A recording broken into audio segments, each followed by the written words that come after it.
Karachi press club کے باہر مختلف برادریاں، سیاسی اور سماجی مذہبی جماعتوں نے سوڈان میں قرآن مجید کی بے حرمتی کے خلاف بھرپور احتجاج کیا۔ احتجاج میں شامل آل قریشی برادری، عالمی مجلس تحفظ ختم نبوت، پاکستان مسلم لیگ نون، پاکستان نظریاتی پارٹی، پاکستان تحریک انصاف، تحریک لبیک پارٹی نے بھرپور احتجاج ریکارڈ کرایا۔ ان کا کہنا ہے کہ سوڈان سے جلد سفارتی تعلقات ختم کیے جائیں اور ان کے سفیر کو پاکستان سے باہر نکالا جائے اور ساری مصنوعات کا بائیکاٹ کیا جائے۔ سویڈن کے اندر جس بدبخت نے قرآن مجید کو جلایا اور اس کی بے حرمتی کی، اس کی مذمت کریں اور پوری دنیا کے اندر یہ میسیج دیں۔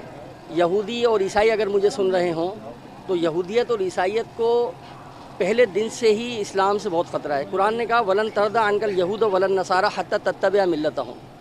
قرآن نے کہا کہ یہ یہودی اور عیسائی ہرگز تم سے خوش نہیں ہوں گے، راضی نہیں ہوں گے جب تک تم اپنا دین نہ بدل لو۔ جنون گردش ماحول کا رخ موڑ دیتے ہیں، ہم وہ مسلم ہیں جو ظالم کا پنجہ توڑ دیتے ہیں۔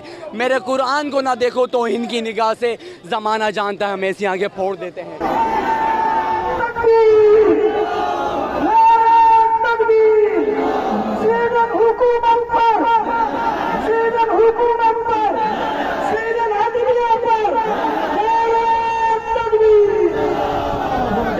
رپورٹ وقار چوہان، دیکھتے رہیں کسٹم واچ۔